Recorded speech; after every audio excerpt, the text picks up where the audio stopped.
I'd waited about 8 weeks to get an interview, and then I did. And then I waited about 2 hours in the sort of housing centre for the interview, which has just built up more and more anxiety. And then she asked me sort of about things like my mental health, that were quite triggering in terms of, ending your life and really, why would you want to do that? And it felt more of an interrogation than an interview, if I'm honest. Like, it was very much like, how did you fail, kind of. She undermined all of my medical notes. She made it seem like it was all trivial. None of it really mattered in the grand scheme of things. In a couple of years, I could just save up and I'll be all right. I just panicked. I just thought, I couldn't think. Like, I couldn't see straight. I couldn't think straight. I was just really depressed. I'd sort of planned the suicide, and it's sad now when I look around and, I have the support that I needed then, and I have this place.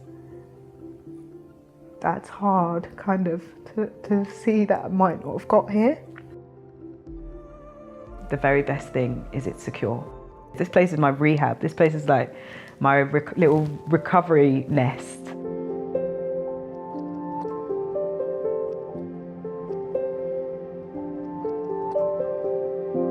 Got a job, Jojo had a job, we bought a place, 100% mortgage, but I was just struggling.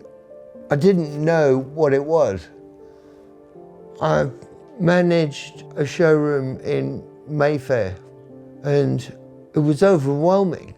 I just hit a brick wall, and before I knew it, I wasn't well. Really wasn't well. I was in supported accommodation. The ceiling was collapsed in the kitchen. There was no hot water for 2 weeks. I used to get knocks on the door at all hours. People asking for 2 pence, 20 pence. They were all users, unfortunately, and that's why they're in a hostel. The biggest difference is walking through that door at Mind. I wake up in my little bed upstairs and I've got a little garden. I helped the dude next door. He's 95 years old. I've done his garden. His garden's better than my garden.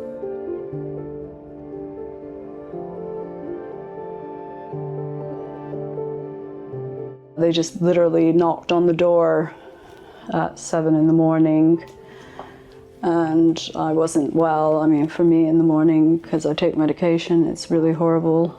And my son suffers from high anxiety as well, extremely high anxiety, so he was severely traumatized by that, and the bailiff was very insensitive. And I was just having a nervous breakdown at that time. I was just crying the whole time, non-stop. I was just like completely feeling I was in a nightmare and just didn't know what to do. The police took us to the council and we were there all day until we were given somewhere to stay.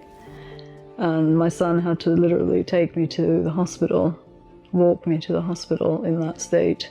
I was admitted to the mental health ward there. I was meant to stay there a month, but because my son couldn't visit, I left after 3 days.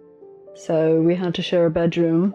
And when we told the council that it wasn't appropriate, they said, well, there's 2 rooms, so you can use the other room. I said, no, there's no door on the bedroom, so there isn't 2 rooms. And anyway, one of the rooms was so small you couldn't put a bed in it anyway. I was basically crying almost every single day. My son was crying almost every single day. We were already suffering from mental health issues, and the court and the council knew about my son as well, about his mental health. and they completely ignored it. I mean, if you didn't have mental health problems, you definitely would start having mental health problems from that situation.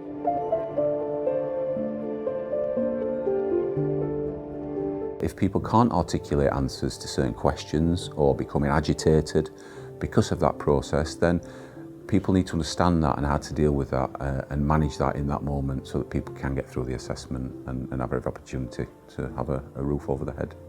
We quite often find that people without that support are placed in inappropriate properties that are not conducive to mental health recovery, in antisocial behaviour crime hotspots, and very quickly that tenancy breaks down.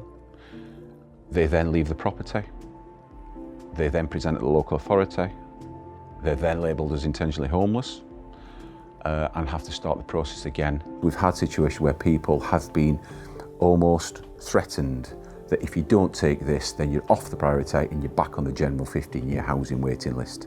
So people take the property, it breaks down, crisis, hospital, back on the ladder at the cost of what? In general, we all deserve the opportunity and the right, really, to live in safe, comfortable environment and a place you can call home.